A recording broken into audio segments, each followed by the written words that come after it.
Good morning, Neeraj. Good morning, all students. Good morning morning, all sir. of you. Morning sir. Morning.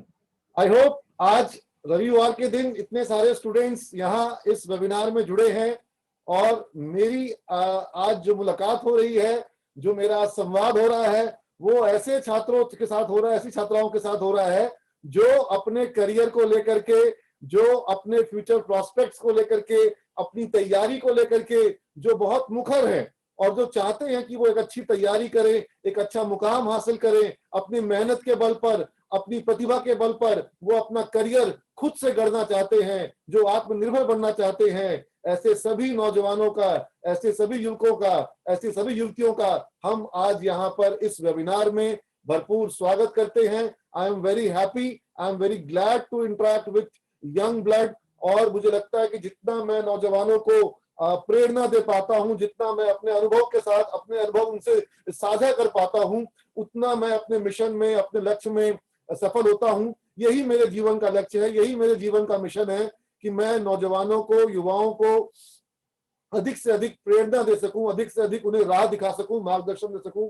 और अब तक ईश्वर कृपा से हजारों की संख्या में बिहार के नौजवानों को हम लोग अपने संस्थान के माध्यम से, अपने वेबिनार्स और अपने सेमिनार्स के माध्यम से हम उनका मार्गदर्शन कर पाए हैं। और हमारे बच्चे, हमारे छात्र जो हैं वो आज भारत के हर एक शहर में, हर बड़े शहर में हमारे छात्र हमें मिलते हैं। चाहे जब मैं बेंगलोर जाता हूँ, चाहे मैं दिल्ली जाता हूँ, पुणे, हैदराबाद, चेन्नई, इंदौर, जयपुर, हर जगह हमारे सिमेजियंस जो हैं वो अलग अलग कंपनियों में कार्यरत हैं, सरकारी विभागों में कार्यरत हैं।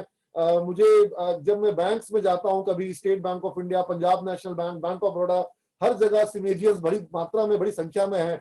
पटना सचिवालय में मुझे कई सारे छात्र मिल जाते हैं जो मेरे संस्थान से पढ़े हुए हैं। पटना हाईकोर्ट में मुझे बच्चे मिल जाते हैं सिमेज संस्थान के, जो सिमेज से पढ़े हुए हैं। इनकम टैक्स विभाग में, सीआरपीएफ में, इंडियन आर्मी में, नेवी में, तो आप जीएसटी यानी कि जो सेंट्रल एक्साइज डिपार्टमेंट है, तो अब सिमेज के स्टूडेंट जो हैं वो हर जगह पहुंच चुके हैं, हर एक विभाग में है, चाहे वो सरकारी विभाग हो, प्राइवेट कंपनियों में आप देखेंगे, बैंकिंग सेक्टर में ICICI bank, HDFC bank, IndusInd bank, yes bank, जितने भी बैंक है, प्राइवेट बैंक, सब जगह सिमेजियंस जो है भरपूर संख्या में है।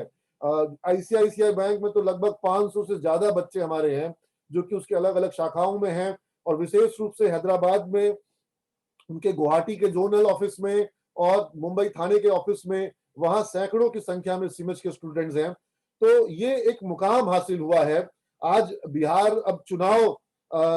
में चुनाव की अभी की वो है, पीरियड चल रहा है और अलग अलग राजनीतिक दल मतदाताओं को लुभा रहे हैं। अलग अलग तरीके के वो लोग अपनी अपनी बातें रख रहे हैं। अलग अलग तरह के सभी राजनीतिक दल जो है वो उनके सामने अपना एजेंडा रख रहे हैं।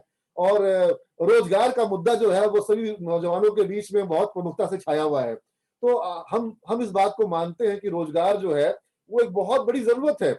और आप समझिए कि बिहार में जो आज बिहार की आबादी 12 करोड़ की बिहार की आबादी है, और इस 12 करोड़ की आबादी में बिहार में कुल जो हम बात करेंगे, अगर कुल संख्या में जो नौजवानों की संख्या है इस आबादी में, वो संख्या जो है वो लगभग 4 करोड़ की है। तो जब आप 4 करोड़ नौजवानों की बात करेंगे, जब आप बात करेंगे कि बिहार जैसे राज्य में जहां पर 4 करोड़ की संख्या में नौजवान है, तो ऐसी स्थिति में क्या ये संभव है कि कोई भी सरकार, मैं स्वागत करता हूं जिन सभी नेताओं का, राजनेताओं का, जिन्होंने रोजगार देने के आश्वासन किए हैं, चाहे वो किसी भी दल के हो, मैं कोई यहाँ पे राजनीतिक बात करने नहीं आया हूं, लेकिन मैं सबका स्वागत करूंगा, सभी दलों का जो नौजवानों को रोजगार देने की बात करते हैं। लेकिन मैं यह भी कहूंगा कि कोई भी राजनीतिक दल, कोई भी नेता, कोई भी मुख्यमंत्री राज्य के सभी नौजवानों को रोजगार नहीं दे सकता है। क्या आपको मेरी ये बात सही लग रही है? क्या कोई मुख्यमंत्री राज्य के 4 करोड़ नौजवानों को रोजगार दे सकता है? क्या ये संभव है? हाँ, वो एक अच्छा वातावरण बना सकते हैं, उनको बनाना चाहिए। उनको राज्य में रोजगार के सृजन हो, रोजगार के अवसर पैदा हो, यह भी करना चाहिए। और सरकारी क्षेत्र में जो नौकरियों की कमी है या जो पद रिक्त हैं, जो वैकेंसीज खाली हैं, उन पे जल्द से जल्द बहाली करनी चाहिए। तो बात निकल के आती कि लगभग 3 लाख, 4 लाख, कोई कहता है, कोई कहता है 2 लाख, पता नहीं कितनी वैकेंसीज सरकार की तरफ से निकल पाएंगी। लेकिन अगर हम बात करेंगे कि कोई अगर 10 लाख नौकरी भी दे दे, तो भी हमारे पास बिहार में 4 करोड़ नौजवान हैं। तो क्या 390 लाख नौजवान जो हैं उनका क्या होगा? अगर 10 लाख को नौकरी मिल भी जाएगी, तो यहां पर प्रश्न आता है कि समाधान जो है वो किसी भी नेता के तरफ से, किसी भी सरकार के बदलने से लोगों को समाधान समाधान मिल जाए। जिसको सरकार बदलना है सरकार बदले, जिसको नया मुखिया चुनना नया मुखिया चुने, नया विधायक चुनना चुने, लोकतंत्र में सबको अधिकार है। लेकिन मैं यहाँ पर एक बड़े विषय को उठा रहा हूं, और वो बड़ा विषय ये है कि नौजवान जो है वो किसी के आसरे, किसी से मांगे कि हमें नौकरी दो, और वो अपना हाथ पसारे और किसी से नौकरी मांगे और नौकरी मिल जाए, ये मॉडल जो है ये सक्सेसफुल नहीं हो सकता है। सक्सेसफुल कौन सा मॉडल होगा? सक्सेसफुल वही मॉडल होगा जहां पर नौजवान अपनी क्षमता के बल पर, अपनी प्रतिभा के बल पर नौकरी को डिमांड ना करे, बल्कि नौकरी को कमांड करे। और यह क्षमता बिहार के नौजवान में है।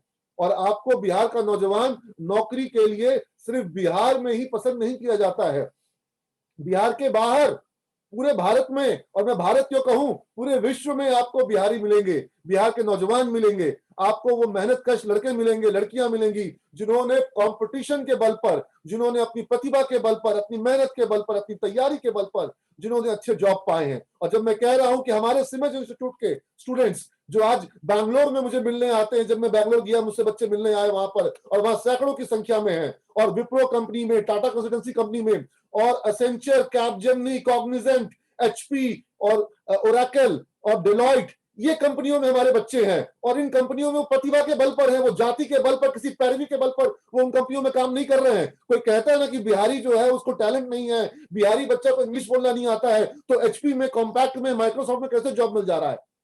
प्रतिभा है, टैलेंट है, तब जॉब मिलता है। और कंपनी हमारे टैलेंट पे कमाती है, कंपनी का काम करके देते हैं, तब बिहार के नौजवानों को कंपनी जॉब देती है। मेरी बात अगर आपको समझ में आ रही हो, अच्छी लग रही हो, तो एक बार थम्स अप का साइन दिखाना या क्लैपिंग का साइन दिखाना, क्योंकि मैं अपने दिल से अपनी बात कह रहा हूं।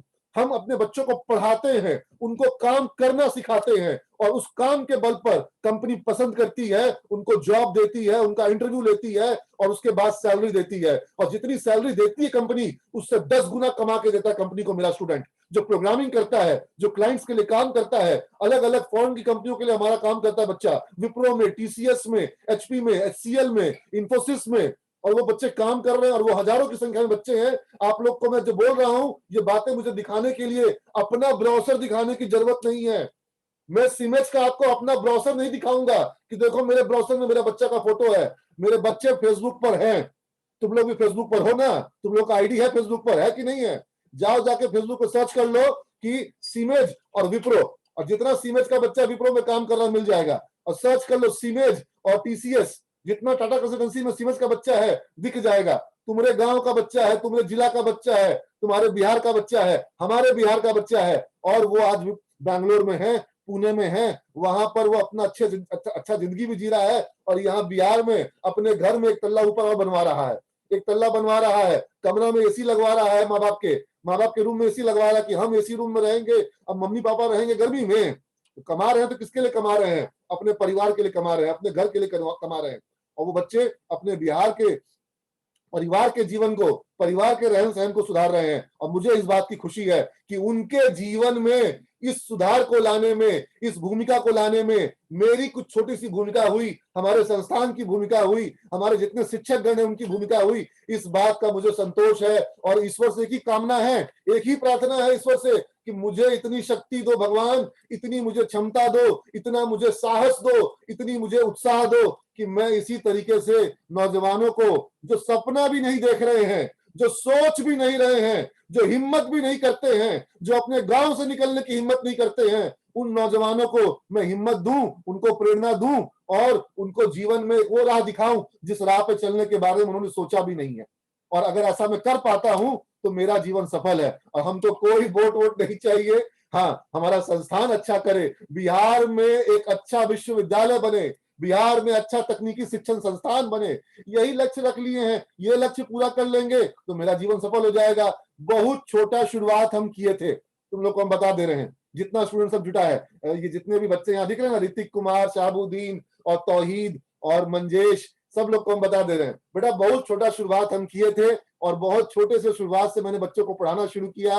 और आज हमारा संस्थान जो है पटना में 5 स्थानों पर लगभग 12-15 हजार स्क्वायर फीट में हर जगह पर है। और उसके अलावा अब 1.5 लाख का दो हमारा बिल्डिंग 1.5 लाख स्क्वायर फीट की हमारी बिल्डिंग्स बन रही है, जहां पर हम लोग बिहार में वो व्यवस्था बना रहे हैं जो व्यवस्था बिहार में आज तक बच्चों को नहीं मिली। उस तरह के लैब, उस तरह की तकनीक, उस तरह की टेक्नोलॉजी और उस तरह का पूरा एक इंफ्रास्ट्रक्चर, उस तरह के शिक्षक, उस तरह का शिक्षण संस्थान जिसके लिए बिहार के बच्चे बिहार से बाहर जाते थे। और मेरी उम्मीद और मेरा लक्ष्य ये है कि बिहार से बाहर बच्चों को मजबूरन न जाना पड़े, मजबूरी में कोई ना जाए। और लक्ष्य ये है कि बिहार के बाहर का बच्चा पढ़ने के लिए बिहार में आए, क्योंकि ऐसा बिहार में होता था।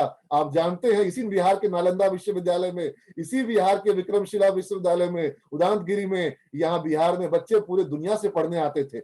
और आज ये समय का चक्र जो है, बिहार पीछे आ गया, लेकिन बिहार वापस आगे जा सकता है, शुरुआत हो चुकी है। आज बिहार से बच्चे बैंगलोर जाते थे पढ़ने के लिए, और बैंगलोर में जिन संस्थानों में जाते थे जहां उनको 10-10 लाख की फीस लगती थी, वहां रहने खाने का खर्चा 3 साल का 5-6 लाख आता था। वहां जिस कंपनी का प्लेसमेंट उस बच्चे को मिलता है, जिस पोस्ट पर, जिस प्रोफाइल पर, और जो एचआर वहां पे इंटरव्यू लेने जाता था, वही एचआर अगले दिन फ्लाइट पकड़ के पटना में सीमेज में आके इंटरव्यू ले रहा है, और उसी पोस्ट के लिए इंटरव्यू ले रहा है, उसी प्रोफाइल के लिए इंटरव्यू ले रहा है। उतना ही सैलरी पैकेज वहां के बच्चे को मिला और उतना ही सैलरी पैकेज सीमेज पटना के बच्चे को मिला। तो फिर काहे कोई जाएगा बैंगलोर और वहां पे माँ बाप से दूर रहेगा, और माँ बाप खेत बेच करके पैसा देकर के वहां पढ़ाएंगे बच्चा को। हाँ, और अब हमारे पास इतनी बड़ी सुविधा हो गई बिहार में कि जो सुविधा हमारे शिक्षण संस्थान को 1 रुपया सरकार से नहीं मिलता। लेकिन अब जो स्टूडेंट क्रेडिट कार्ड की योजना जो चल रही है, इस स्टूडेंट क्रेडिट कार्ड की योजना के बल पर जो गरीब का बच्चा है, जो कमजोर वर्ग के, जो परिवार, आर्थिक रूप से कमजोर वर्ग के परिवार का जो छात्र है, वह छात्र भी अब पढ़ रहा है, तकनीकी शिक्षा पढ़ रहा है, और वो प्रोफेशनल एजुकेशन के साथ मॉडर्न एजुकेशन ले रहा है। आर्टिफिशियल इंटेलिजेंस हो, रोबोटिक्स हो, एंड्रॉइड ऐप मेकिंग हो, वेबसाइट मेकिंग हो, जो कंप्यूटर तकनीक है, जो बिजनेस मैनेजमेंट का एमबीए का कोर्स है, बीबीए का कोर्स है, जिसकी पढ़ाई जो है थोड़ी कॉस्टली हो जाती है क्योंकि उसकी पूरी व्यवस्था कॉस्टली है, उसकी टेक्नोलॉजी कॉस्टली है, टीचर्स को पे आउट आपको अच्छा करना होगा, और सरकार अगर अनुदान ना दे तो पढ़ाई बहुत महंगी हो जाती है। और बिहार में जहां सरकार अनुदान देती भी है, बिहार के पूरे भारत के वैसे संस्थान जो सरकार द्वारा अनुदान प्राप्त हैं, जहां की वेतन सरकार देती है, जहां की सैलरी सरकार देती है, उन संस्थानों में भी, चाहे वो आईआईटी हो, चाहे वो आईआईएम हो, चाहे वो पटना का सीआईएमपी हो, वहां पर लाखों रुपए की फीस लगती है, जबकि गवर्नमेंट सारा खर्च उठाती है। उसके बावजूद बच्चों की फीस लाखों रुपए में होती है। ऐसे में बिना अनुदान प्राप्त संस्थान जो है, अगर उसको एक अच्छी शिक्षा देनी है तो उसका कार्य बहुत कठिन होता है। लेकिन हम लोगों ने इसमें सफलता पाई है, और सबसे बड़ा सपोर्ट अभी मिल गया है स्टूडेंट क्रेडिट कार्ड के माध्यम से। और स्टूडेंट क्रेडिट कार्ड के माध्यम से अभी बच्चों को बिना अपना शुल्क लगाए, अब 2 तरीके से बच्चे पढ़ाई कर सकते हैं। ध्यान से सुनिएगा मेरी बात को, 2 तरीके से बच्चे पढ़ाई कर सकते हैं। पहला, फीस अपने पास से देकर के, जिसमें वो अपने पास से फीस देते हैं और पढ़ाई करते हैं। दूसरा, फीस सरकार के पास से देकर के, जब सरकार फीस देती है, और जब सरकार फीस देती है तो स्टूडेंट क्रेडिट कार्ड में बच्चों को सुविधा ये दी गई है कि उनको फीस कब देना है, उनको फीस तब देना है जब उन बच्चों को जॉब मिल जाए। यानी कि उनकी फीस तब लगेगी जब उनको जॉब लग जाएगा, और जब जॉब लग जाएगा, सैलरी मिलेगी, तो पापा से मांग के फीस नहीं देंगे, अपनी सैलरी में से फीस दे देंगे। यानी कि सैलरी अगर 30,000 मिल रही है, उसी में से 4,000 फीस दे दिए जो आपको सरकार को देना है उस वक्त। तो यह सुविधा कितनी बड़ी सुविधा है कि आपको फीस तभी लगेगी जब आपको जॉब मिलेगा, और नहीं तो आपका फीस नहीं लगा। आपने जो शुरुआत में 800 रुपया फॉर्म का चार्ज दिया फॉर्म भरने का, और 5,000 रुपया आपका शुरुआत में शुल्क आया, जो कि आपका एडमिशन के बाद आपने जमा किया, रजिस्ट्रेशन का चार्ज और आपका एडमिशन का चार्ज, और उसके बाद आपका कोई शुल्क ही नहीं लगा। 3 साल तक बिना कोई शुल्क के आप पढ़े, सरकार से आपने आवेदन दिया, सरकार ने आपकी फीस भरी स्टूडेंट क्रेडिट कार्ड के माध्यम से, आपको रहने खाने का सहयोग दिया। जो गरीब घर का बच्चा है उसको पूरा सहयोग मिला, पटना में रहने का, हॉस्टल का खर्चा भी उसके खाते में गया, और इतने सहयोग के साथ वो बच्चा पढ़ता है। जिसको लैपटॉप खरीदना है, सरकार ने उसको लैपटॉप का पैसा दिया, और वो सरकार को वापस कब करेगा, जब उसको जॉब मिल जाएगी। तो ऐसी सुविधा तो कभी नहीं थी। और इस सुविधा के बावजूद अगर कोई छात्र गांव के किसी ऐसे कॉलेज में पढ़ाई करे, या जिला के किसी ऐसे कॉलेज में पढ़ाई करे, या पटना के किसी ऐसे कॉलेज में पढ़ाई करे जहां क्लास नहीं होती हो, जहां पढ़ाई ढंग से नहीं होती हो, जहां रोज आपको नई नई टेक्नोलॉजी ना सिखाई जाए, जहां आपका प्रैक्टिकल स्किल डेवलपमेंट नहीं हो, प्रोजेक्ट नहीं हो, असाइनमेंट नहीं हो, जहां पर आपका इंग्लिश कम्युनिकेशन इंप्रूव ना किया जाए, अंग्रेजी बोलने की क्षमता का विकास ना हो, पर्सनालिटी का विकास जहां पर नहीं हो, जहां कंपनी नहीं आती हो, जहां प्लेसमेंट नहीं होता हो, कैंपस प्लेसमेंट नहीं होता हो, ऐसे कॉलेज में आप जाइएगा। काहे जाइएगा, क्यों जाइएगा? अपना पैसा देके पढ़ रहे हैं, और अगर आपको सरकार सुविधा दे रही है कि सरकार के पैसे से पढ़े और जॉब मिल जाए तो फिर पेमेंट करें, तो और क्या चाहिए। जिसको जॉब मिल गया उसका तो लाइफ सेट हो गया, उसको जॉब मिल गया, सैलरी मिल रही है, परिवार को वो सहयोग कर रहा है, समाज में उसकी प्रतिष्ठा बढ़ गई, हर जगह उसका चर्चा होगा कि भाई बैंगलोर में जॉब लग गया है, टाटा कंपनी में जॉब लग गया है, विप्रो में जॉब लग गया है, आईसीआईसीआई बैंक के हेडक्वार्टर में चला गया है, उसका हर जगह प्रतिष्ठा बढ़ता है और वो अपने तनख्वाह में से सरकार को पेमेंट करता है। अगर जॉब नहीं मिला, आपकी स्थिति जो है कमजोर रह गई, आप ठीक से पढ़ाई नहीं कर पाए, जो भी कारण हुआ, तो कम से कम आपको पढ़ाई का कोई शुल्क नहीं लगा, आपने अच्छी पढ़ाई पढ़ी, अच्छे संस्थान में पढ़ाई पढ़ी, अच्छी सुविधा थी वहां पर, अच्छे शिक्षक थे, अच्छा लैब था, अच्छी लाइब्रेरी थी, आपके प्रैक्टिकल्स होते थे, आपको सारी सुविधा मिली, आपने बेस्ट एजुकेशन लिया, जहां से हजारों बच्चों को जॉब मिली वहां पढ़ाई करी। तो फिर अगर आपको जॉब नहीं भी मिली तो कम से कम पढ़ाई तो मिली और पैसा नहीं लगा आपको। तो उसके बाद भी अगर आप ऐसे कॉलेज में पढ़ेंगे जहां सिर्फ डिग्री मिलेगी, सिर्फ डिग्री के लिए पढ़ाई करेंगे, तो फिर इस गलत निर्णय के जिम्मेवार भी आप ही होंगे। नीरज पोद्दार सर और मेघा मैम, क्या आप लोग को मेरी आवाज मिल रही है? मैं लगातार बोल रहा हूँ, किसी बच्चे से कोई बात प्रश्न नहीं एकदम क्लियर आवाज है, एकदम क्लियर आवाज है सर, कोई दिक्कत नहीं है, बच्चों के कोई परफेक्टली प्रश्न फाइन। अगर आपके पास पहुंचे हुए हैं चैट में तो आप जरूर हमको बताएं। जरूर सर, जरूर सर। ये बच्चों का कुछ क्वेश्चन तो आ चुका है सर। इसमें एक क्वेश्चन है कि कोर्स के बारे में उन्हें इन्फॉर्मेशन चाहिए, और इनका सवाल ये है कि बीसीए कोर्स करना कितना स्कोप इसका है, और नॉर्मल बीएससी आईटी अगर बीएससी वो घर से कर लें मैथ साइंस वगैरह लेके, तो उसके मुकाबले बीसीए कोर्स कितना अच्छा होता है, ये एक कंफ्यूजन है। मैं सिर्फ बीसीए की बात नहीं करूंगा, ठीक है। मैं देखो जब बच्चों को देखता हूँ थोड़ा चार्जअप हो जाता हूँ और मैं थोड़ा उत्साह में आ जाता हूँ, तो आप लोग समझ सकते हो कि मैं, मुझे लगता है कि अगर इनमें से किसी एक बच्चे का भी करियर, किसी एक बच्चे का जीवन भी अगर मेरी वाणी से बदल जाए, अगर ईश्वर की कृपा हो जाए और मेरी बात से किसी बच्चे को प्रेरणा मिल जाए, तो मेरा ये वेबिनार और मेरा आज यहाँ तुम लोगों से जुड़ना सफल हो जाएगा।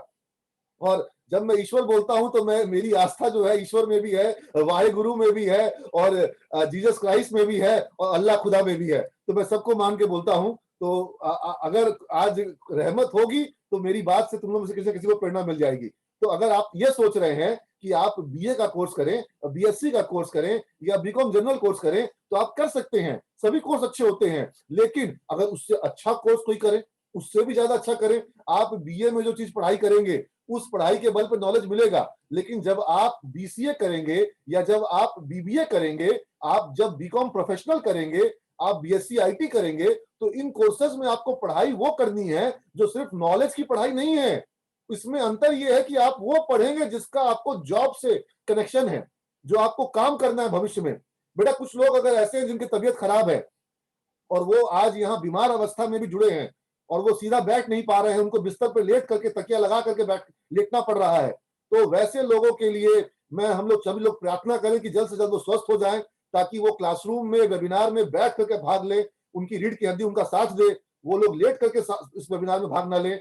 और ऐसे जितने भी लोग हैं उनके लिए हम लोग प्रार्थना करें। जैसे ये गैलेक्सी J2 है बेचारा, इसका ये बेचारा लेटा हुआ है, ऐसे जितने लोग भी लेट करके इस वेबिनार में भाग ले रहे हैं, उन लोगों की रीढ़ की हड्डी काम करे और वो क्लासरूम मोड में आए और अटेंशन मोड में, सिर्फ कान से मेरी बात को ना सुने, ध्यान से सुने। ध्यान से सुनी हुई बात आपके जीवन में आपको हमेशा काम आएगी। और कान से तो बहुत सारी आवाजें आती है, वो सब चली जाती है, इधर से उधर हो जाती है। तो इसलिए आप सब लोग ऊर्जा के साथ, देखो मेरे उससे ऊर्जा अब तक पहुंच रही है और आपके पास एकदम ऐसे पड़े हुए हो, एकदम निढाल हो, तो वो तो ऊर्जा जो है वहां पर रिएक्शन नहीं हो रहा है ना, इसका मतलब। तो आई होप मेरी बात आप तक पहुंची है। तो मैं ये कह रहा था कि जब आप बीए करेंगे, बीएससी करेंगे और बीकॉम जनरल करेंगे, तो वो जनरल कोर्स से जनरल लाभ मिलेगा। और जब आप बीसीए करेंगे और आप बीबीए करेंगे और आप बीकॉम करेंगे, बीबीएम करेंगे, बीकॉम प्रोफेशनल, तो आपको वो प्रोफेशनल कोर्स है, और प्रोफेशनल कोर्स आपको जनरल नहीं बनाएगा, आपको प्रोफेशनल बनाएगा। क्योंकि आपको प्रोफेशनल कोर्स में वो पढ़ाई होती है जो प्रोफेशनल बनने के लिए चाहिए। एक कंप्यूटर सॉफ्टवेयर प्रोफेशनल बनने के लिए आपको सॉफ्टवेयर की पढ़ाई चाहिए, एक बिजनेस मैनेजर बनने के लिए आपको बिजनेस की पढ़ाई चाहिए।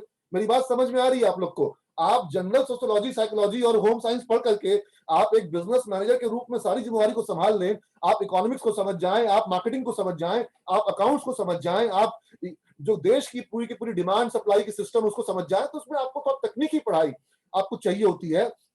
और वो पढ़ाई आपको आपके बीबीए के प्रोग्राम में, आपके बीबीएम के प्रोग्राम में मिलेगी।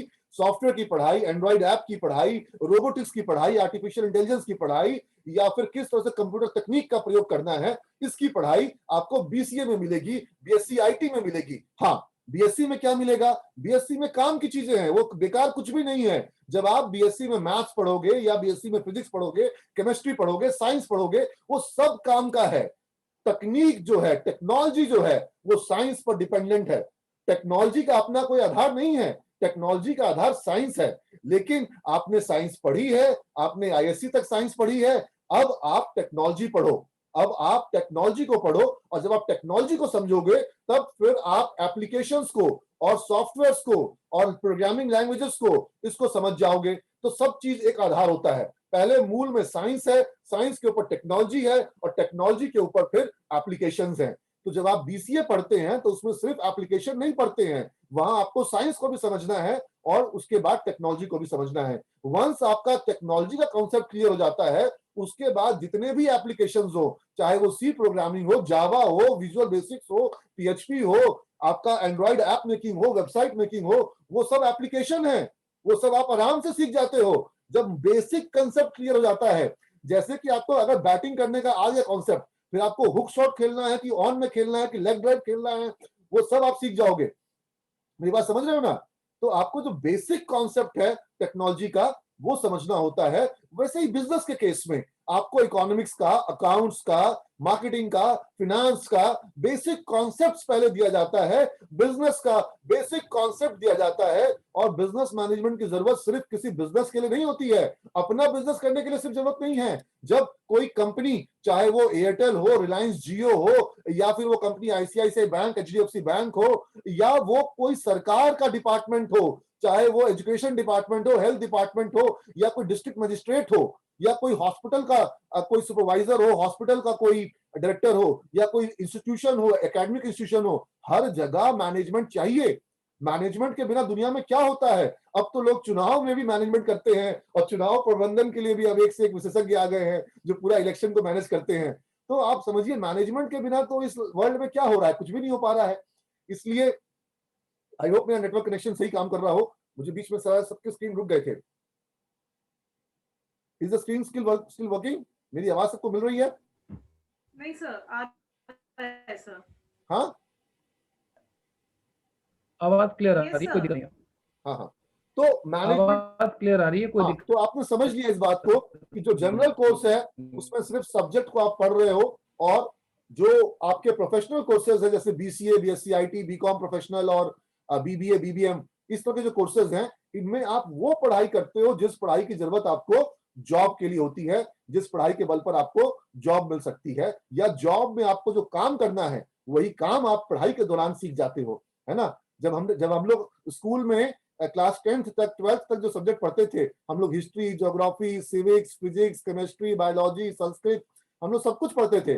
तो उन सारे सब्जेक्ट्स अच्छे थे, लेकिन उनमें से कौन कौन सा सब्जेक्ट का कौन कौन सा चीज हमको जॉब में काम आएगा, ये हमको नहीं पता था। लेकिन जब आप बीसीए करेंगे तब आप वही पढ़ेंगे जो आपको प्रोग्रामर के जॉब के रूप में, एक कोडर के जॉब के रूप में आपको जो चीज काम आएगी, आप वही पढ़ेंगे। जब आप बीबीए करेंगे, बीबीएम करेंगे, तब आपको एक बिजनेस मैनेजर के रूप में, एक मार्केटिंग पर्सन के रूप में जो आपको काम आएगा वही आप पढ़ेंगे। तब आप क्या चाहते हैं? आप सिर्फ वो पढ़ाई करें? अच्छा, कोई बोलता है कि सर हमको कंपटीशन देना है, हमको यूपीएससी देना है, हमको बीपीएससी देना है, हमको बैंकिंग में जाना है, हमको रेलवे में जाना है, तो मेरे लिए तो जनरल कोर्स अच्छा रहेगा। ये गलतफहमी है, ये बड़ी गलतफहमी है। आज आपके लिए, अगर आपको यूपीएससी का आप डेटा उठा के देखिए, यूपीएससी में कितने प्रोफेशनल वाले हैं और कितने जनरल वाले हैं। आपको वहां पर लाइन से computer professionals, computer software engineers, BTech के लोग, एमबीबीएस किए हुए लोग, एमबीए किए हुए लोग आपको वहां मिलेंगे। आपको बीबीए, बीसीए वाले मिलेंगे। आपको जनरल कोर्स वाले लोग कम मिलेंगे और टेक्निकल वाले ज्यादा मिलेंगे। ये जान लीजिए इस बात को, ये ट्रेंड चेंज हो चुका है। और बीबीए करके, बीसीए करके आप किसी भी सरकारी कंपटीशन एग्जाम में, यूपीएससी, बीपीएससी, रेलवे कंपटीशन, किसी में भी बैठ सकते हैं और बेहतर तैयारी से बैठेंगे। आपका इकोनॉमिक्स, आपका जितने भी जो पेपर्स आते हैं वहां पर, वो ज्यादा अच्छे से कवर होते हैं वहां पर। और आप उसके अलावा जो जो गवर्नमेंट के एग्जाम, जो कि यूपीएससी, बीपीएससी मैंने बताया, या जो बैंकिंग, रेलवे, उसके अलावा बहुत सारी वैकेंसीज ऐसी आती है जहां पर बीसीए तो अप्लाई करेगा, लेकिन वहां, यहाँ या फिर वहां पे बीबीए, एमबीए अप्लाई करेगा, लेकिन जनरल वाले अप्लाई नहीं कर सकते हैं। आज बैंकिंग में मैनेजमेंट के लिए बहुत वैकेंसी आती है, एनटीपीसी में, इंडियन ऑयल में, पावर ग्रिड में, ओएनजीसी में, सरकारी कंपनियों में। यहाँ पर मैनेजमेंट के लिए अलग से वैकेंसीज आती है जो एमबीए किए हुए लोगों के लिए होती है, मैनेजमेंट के लोगों के लिए होती है। आपको बिहार सचिवालय में, आपको पटना हाईकोर्ट में ऐसी बहुत सी वैकेंसीज आती है, इनकम टैक्स में वैकेंसी आती है, जो कि सिर्फ और सिर्फ कंप्यूटर के जो ग्रेजुएट होते हैं, बीसीए वाले होते हैं, उनके लिए होती है, बीटेक वाले के लिए होती है, लेकिन वो आपके जनरल बीए के लिए नहीं होती है। और जनरल बीए जहां भी अप्लाई करेगा, जनरल बीएससी जहां भी अप्लाई करेगा, हर जगह आपको बीसीए अप्लाई करेगा, उस जगह पर, हर उस जगह पर आपको बीए अप्लाई करेगा, ये बीबी अप्लाई करेगा आपको। तो इनको सारे जनरल, क्योंकि ग्रेजुएशन के इक्विवेलेंट है, लेकिन इनके पास जो एक्स्ट्रा टेक्निकल का, जो प्रोफेशनल का जो आपके पास जो नॉलेज है, वो जनरल बीए वाले में नहीं है। और आज के डेट में स्थिति ये है कि सिमिट जैसे संस्थान में आप 5,800 रुपए का मात्र पेमेंट करके पढ़ पा रहे हैं, जबकि गांव में, जिला में जब आप जनरल कॉलेज में एडमिशन लेंगे तो वहां भी 3-4 हजार रुपए साल का खर्चा आएगा आपको, और 3 साल में आपका खर्चा 12,000 के आसपास आएगा। वहां पर 12,000 में कम बता रहा हूँ, ज्यादा ही आएगा। आपका जो एग्जामिनेशन चार्ज और तरह का और चार्ज लगेगा, फॉर्म चार्ज सब लेकर के आपका 15-20 हजार खर्च आएगा वहां पर, जबकि सिमेज में आपको मात्र 5,800 का खर्च आ रहा है एक टेक्निकल कोर्स को करने के लिए, जो कि आपका प्रोफेशनल कोर्स है। तो हमारे पास ये सुविधा हो गई कि हम जो जो गरीब छात्र हैं, या जो मध्यम वर्ग में, जो निम्न मध्यम वर्ग के छात्र हैं, वो भी पढ़ पाएंगे, छात्राएं पढ़ पाएंगी। और जिन छात्राओं को अभी पटना आने में दिक्कत है, उनके लिए विशेष सुविधा भी दी जा रही है कि अभी चूंकि कोरोना काल में बच्चे मोबाइल पर क्लास कर रहे हैं, जैसे अभी आप मेरी क्लास मोबाइल पे कर रहे हो, ऐसे ही क्लासेस हमारी सारी मोबाइल पर हो रही हैं। और आने वाले समय में भी हम ड्यूअल मोड में क्लास को चलाएंगे, क्योंकि क्लास में बच्चों का आना अभी मुश्किल है, अभी वैक्सीन नहीं आई है। अब आप समझिए कि आप जहां जिस जिला के किसी ऐसे कॉलेज में नाम लिखा रहे हैं जहां क्लास नहीं होता है, जहां क्लास करने नहीं जाना पड़ता है, हमारे यहाँ कॉलेज में नाम लिखाने पर आपको रोज क्लास करना पड़ेगा, और रोज मोबाइल पे क्लास करेंगे, और बच्चियां घर पे बैठ के क्लास करेंगी, तो फिर उनको तो डबल बेनिफिट हो रहा है। उनका फीस भी नहीं लग रहा है, सीखने को भी मिल रहा है, पढ़ने को भी मिल रहा है, प्रोजेक्ट भी बनाना पड़ेगा, और प्रोजेक्ट को मोबाइल पर सबमिट करना पड़ेगा। और इंग्लिश बोलने के लिए बच्चे अपना वीडियो रोज बना बना के सबमिट करते हैं, और उस वीडियो को बच्चे के जो टीचर्स हैं वो देखते भी हैं, उनको रिमार्क्स भी देते हैं कि कैसे उनमें क्या सुधार आया है। तो आप समझिए कि ये व्यवस्था आपको किसी दूसरे कॉलेज में बिहार में इतना बच्चों के जीवन के अंदर तक घुस करके उनको प्रयास करना, ये काम यहाँ पर कोई नहीं करता है। सभी लोग, कॉलेज का काम है सिर्फ डिग्री दिलवा देना, हमारा काम डिग्री दिलवाना नहीं है। हमारा काम हमारे बच्चों के ज्ञान को बढ़ाना, उनके नॉलेज को बढ़ाना, फिर उनकी क्षमता को बढ़ाना, फिर उनके व्यक्तित्व को सुधारना, उनके जीवन में चारित्रिक गुणों का विकास करना, ये बहुत जरूरी है। उनके अंदर नॉलेज, स्किल और एटीट्यूड, ये सही सही आना, ये बहुत जरूरी है, और हम इसी पे काम करते हैं। आपने सीमेज का लोगो देखा होगा, उसके साथ लिखा हुआ है नॉलेज और स्किल, और तभी आता है सक्सेस।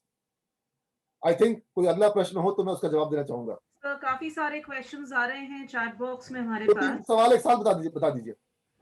सर एक सबसे बड़ा सवाल ये आ रहा है कि 2020 का साल खत्म होने वाला है, तो क्या इस साल में अभी भी नामांकन लेने की जरूरत है, या अगले साल लें? कोरोना के कारण पढ़ाई में दिक्कत आएगी, ऑनलाइन क्लासेस, ऑफलाइन क्लासेस, ये मिला जुला सर कुछ मैक्सिमम तो मैंने सवाल। बता दिया है, कुछ तो मैंने ऑनलाइन ऑफलाइन की बात अभी करी मैंने। और हमारे यहाँ पर ऑफलाइन क्लासेस अब स्टार्ट हो रही हैं। इलेक्शन, बिहार इलेक्शन के समाप्ति के बाद से ही हमारे यहाँ पर क्लासरूम में क्लासेस शुरू हो जा रही हैं।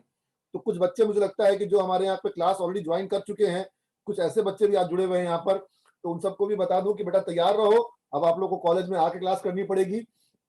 और उसके बावजूद जो बच्चे चाहते हैं कि वो घर से ही क्लास करें, कई सारे गार्जियन हैं जिनकी इच्छा है कि वो अभी नहीं चाहते हैं कि बच्चे बाहर जाएं, बाहर जाए क्लास करें, क्योंकि उनको रिस्क लगता है कि उनके बच्चियां बाहर जाएंगी, रिस्क हो जाए कुछ।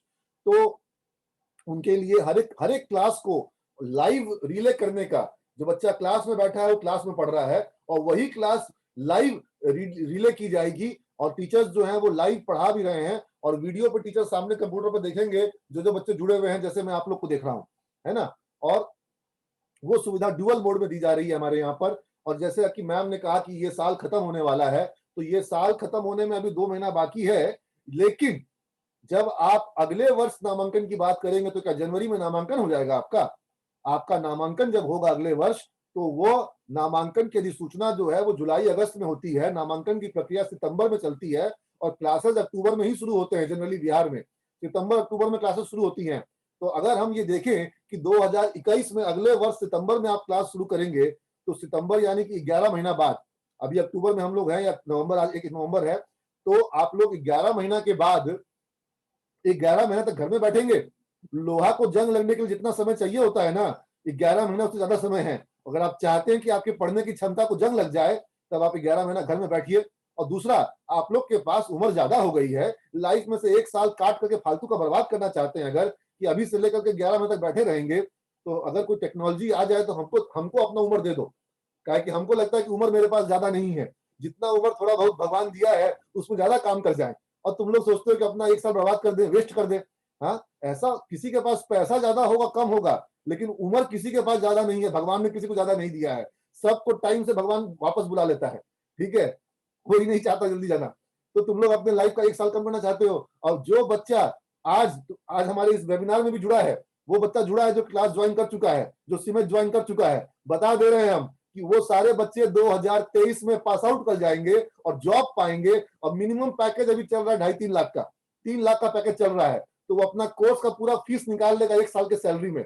और जो बच्चा 1 साल वेट करेगा, उसको 1 साल का सैलरी का नुकसान होगा ना, 3 लाख का नुकसान उसको होगा। और सैलरी का नुकसान छोटा नुकसान है, 1 साल का एक्सपीरियंस जो कि बहुत काउंट करता है रिज्यूमे में। 1 साल का एक्सपीरियंस जब तुम पढ़ रहे होगे, तब मेरा आज एडमिशन लिया हुआ बच्चा 1 साल का एक्सपीरियंस बच्चा बन जाएगा। उसके पास 1 साल का एक्सपीरियंस होगा, और वो एक्सपीरियंस का महत्व जो है, तुम क्या जानो सुनील बाबू। मेगा मैम, अगला प्रश्न।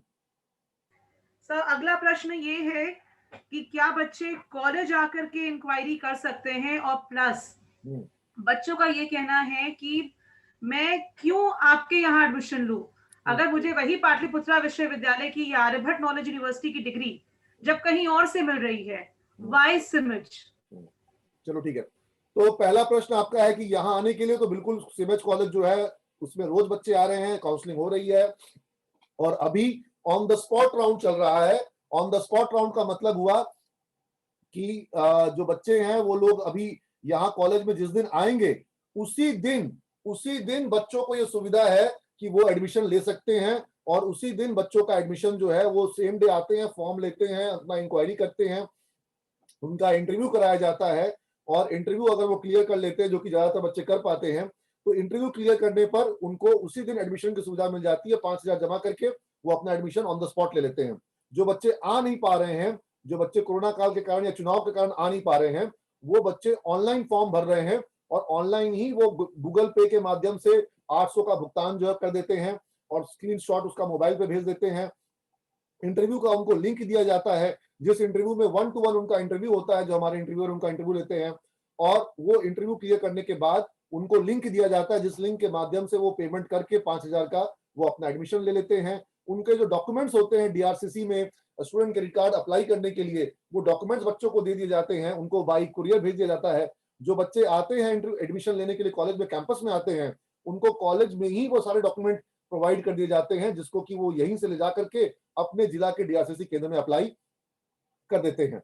और जो आपका जो दूसरा प्रश्न था कि पाटलिपुत्र विश्वविद्यालय में या फिर आर्यभट्ट ज्ञान विश्वविद्यालय में, तो यहाँ पर मैं आपको 2 बातें कहना चाहूंगा कि बिहार में और भी बहुत सारे विश्वविद्यालय हैं। उन सभी विश्वविद्यालयों की तुलना में मैं जो देखता हूँ परिस्थिति, जो सिलेबस का आकलन करता हूँ, तो पाटलिपुत्र विश्वविद्यालय और आर्यभट्ट ज्ञान विश्वविद्यालय का सिलेबस जो है वो बेहतर है। विशेष रूप से मैं यहाँ पर आर्यभट्ट ज्ञान विश्वविद्यालय के सिलेबस की ज्यादा बेहतर कहूंगा, क्योंकि ज्यादा नया सिलेबस है। पाटलिपुत्र विश्वविद्यालय का सिलेबस थोड़ा पुराना है। जिन छात्रों को अंग्रेजी पे पकड़ है, जिन छात्रों की अंग्रेजी बेहतर है, जिन छात्रों को अधिक पढ़ाई करने में मजा आता हो, और जिनको लगता है कि जब ज्यादा तैयारी करेंगे, ज्यादा से पढ़ाई करेंगे तो अच्छा करियर मिलेगा, अच्छा जॉब मिलेगा, उनको विशेष रूप से पाटलिपुत्र आर्यभट्ट ज्ञान विश्वविद्यालय में जाना चाहिए, क्योंकि सिलेबस थोड़ा उसका लेटेस्ट है। जिसका भी सिलेबस अपडेटेड रहेगा वो कोर्स अच्छा रहेगा, क्योंकि नई चीजों का होना सिलेबस में जरूरी है, खास तौर पर टेक्नोलॉजी के कोर्सेज में। तो ये एक बात हुई विश्वविद्यालय के स्तर पर। अब यहाँ पे बात आती है कि जब पाटलिपुत्र का सिलेबस अगर पुराना है, तो फिर सिमेज के बच्चों को अच्छा जॉब कैसे मिलता है? सिमेज के बच्चों को अच्छा जॉब इसलिए मिलता है क्योंकि सिमेज में हम यहाँ पर बच्चों को वो सारी चीजें साथ में अलग से कराते हैं जिन चीजों की डिमांड इंडस्ट्री में है। जैसे कि जो बीकॉम के स्टूडेंट हैं, उनको हम लोग जीएसटी का कोर्स है, कंप्यूटराइज अकाउंटिंग का कोर्स है, स्टॉक मार्केट का कोर्स है, और उसके अतिरिक्त जो फिनेंशियल मार्केट का कोर्स है, उसके अतिरिक्त जो जिस तरीके से बैंकिंग सेक्टर में जिस तरह के जो जॉब्स के लिए जो रिक्वायरमेंट्स होती है, वो सारी पढ़ाई जो है वो सब कुछ हम लोग अपने बीकॉम में, बीबीए के बच्चों को बैंक पीओ की तैयारी, कैट मैट की तैयारी, जो एमबीए के एंट्रेंस एग्जाम की तैयारी होती है, उनको कस्टमर सर्विस की तैयारी, रिटेल मैनेजमेंट की तैयारी। आप देख रहे हैं फ्लिपकार्ट, अमेजन, रिलायंस जियो, एक बड़ा रिटेल सेक्टर में काफी जॉब्स आ रहे हैं, उसकी तैयारी, ई कॉमर्स की तैयारी। तो ये सब अपने बच्चों को हम लोग कराते आए हैं। और साथ में जैसे हमारे बीसीए के बच्चे हैं, उनको एंड्रॉइड ऐप है, रोबोटिक्स है, आर्टिफिशियल इंटेलिजेंस है, जावा की पढ़ाई एडवांस जावा की है, या फिर जो वेब डेवलपमेंट है, वेबसाइट मेकिंग है, एंड्रॉइड ऐप मेकिंग है, या फिर जिस तरीके से उसमें पीएचपी है, माइक्रोसॉफ्ट का सिस्टम एमसीएसई कोर्स है, माइक्रोसॉफ्ट का, सिस्को का नेटवर्किंग का कोर्स है। तो ये सब जो कोर्सेज हैं, ये अतिरिक्त कोर्सेज जो कि पूरे बिहार में कहीं कोई नहीं कराता है, ये हम सिमेज में कराते हैं हमारे बच्चों को। और ये कारण है कि हमारे बच्चे जो हैं वो आगे निकल जाते हैं और बेहतर कर पाते हैं। और आपको जीवन में ग्रेजुएशन जिनको जिनको एक बार करना है कि 2 बार करना है, जिनको जिनको एक बार करना है, जैसे एक बार उसमें से रिएक्शन में थम्स अप का साइन दिखाओ तो, जिनको जिनको एक बार करना है, ठीक है। क्योंकि अगर आपको अपने लाइफ में एक बार ग्रेजुएशन करना है, तो फिर आप उस ग्रेजुएशन को कॉम्प्रोमाइज करके किसी ऐसे जगह से मत करो जहां पर आपको एक डिग्री का कागज का टुकड़ा मिल जाएगा, और उस कागज के टुकड़े को लेने से आपको कोई फायदा नहीं होगा। आप कागज का टुकड़ा हर जगह चिपका के नहीं घूमेंगे कि आप बीसीए हैं। आप बीसीए हैं, आप बीबीए हैं, आप एमबीए हैं, आपको बताने की जरूरत नहीं होनी चाहिए। आपकी पर्सनालिटी को बोलना चाहिए, आपके नॉलेज को बोलना चाहिए। और यही अंतर हो जाता है कि गांव में लोग डिग्री ले रहे हैं, बीसीए का पढ़ाई कर रहे हैं सरकारी कॉलेजों में, लेकिन वो डिग्री ही खाली मिल रही है। उस डिग्री के बल पर उनको करियर नहीं मिलता है, जॉब नहीं मिलता है। और बहुत से लोग बोलते हैं कि हमको पता है बीसीए क्या है, मेरा भाई किया था बीसीए, हमको उसको कोई जॉब नहीं मिला। अरे बीसीए कर लेने से आपको जॉब मिल जाएगा, ऐसा थोड़ी ना है। आप बीसीए ना करो, लेकिन पढ़ाई पूरी कर लो। मैं आपको ये भी कहता हूँ कि आप हमारे यहाँ से मत पढ़ो, कहीं से आप अपने से पढ़ो, स्वाध्याय से पढ़ो। जैसे एकलव्य ने द्रोणाचार्य के गुरुकुल में कोई फीस नहीं दिया था और कोई वहां पे नाम नहीं लिखवाया था एकलव्य ने, लेकिन एकलव्य ने क्या किया, पूरी साधना करी। आप अगर प्रोग्रामिंग सीखो, आप एंड्रॉइड ऐप सीखो, मैं आपको सही बता रहा हूँ, आप सीख सकते हो, बिना हमारे यहाँ नाम लिखाए सीख सकते हो। लेकिन अगर आप उस तरीके से पूरा सीखो, पूरी प्रैक्टिकल करो, पूरा प्रैक्टिस करो, प्रोजेक्ट बनाओ, आप करके देखो। खाली पढ़ाई मत पढ़ो, खाली रट्टा कोई नहीं मारना है कोई चीज का भी, आपको कुछ चीज करके दिखाना है, सीखना है। आप ऐसा करो, कोई डिग्री नहीं हो आपके पास, कोई कॉलेज से नहीं पढ़े हो, फिर भी आपका जॉब बनेगा, आपका करियर बनेगा, आपका सेल्फ एम्प्लॉयमेंट बन सकता है, बहुत कुछ बन सकता है। अभी के समय में कंप्यूटर का जानकार व्यक्ति खाली मिल कहाँ रहा है? आज इतनी डिमांड है, लोग मिल नहीं रहे हैं जो अच्छा ऐप बना दे, जो अच्छी वेबसाइट बना दे, जो अच्छे प्रोग्राम्स बना दे। तो कोई खाली बैठा हुआ नहीं है। इसलिए अगर आप तकनीक को सीख जाते हैं, डिग्री सेकेंडरी है और नॉलेज और स्किल प्राइमरी है। और यहां गलती होती है बिहार के नौजवान से, वो लोग डिग्री के पीछे भागते हैं। हमको बी फार्मा का डिग्री लेना है। अरे तुमको ठीक है, अच्छी डिग्री है बी फार्मा, लेकिन तुमको 4 दवाई का नाम नहीं पता है, तुमको केमिकल में कोई इंटरेस्ट नहीं है, और तुम बोलते हो कि हमको जिसको नर्स के काम में कोई इंटरेस्ट नहीं है, जिसकी कोई रुचि किसी की सेवा करने की नहीं है, जिसकी कोई रुचि किसी, अब मरीज असत्य हो जाते हैं, वो बिस्तर पर ही सब कुछ कर देते हैं, लेकिन उसको उसकी सेवा करने की भावना मन में नहीं है।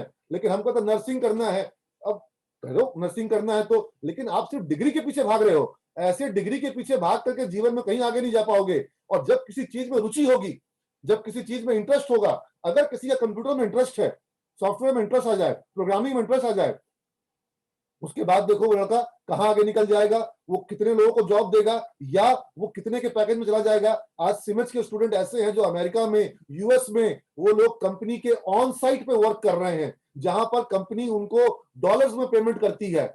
और गांव के बच्चे, आप ही की तरह छोटे छोटे शहरों से आए हुए बच्चे। इसलिए सब कुछ संभव है, लेकिन अगर आप रुचि और रुझान के हिसाब से, अपने इंटरेस्ट के हिसाब से पढ़ाई करेंगे, तो जीवन में बहुत आगे जाना संभव है।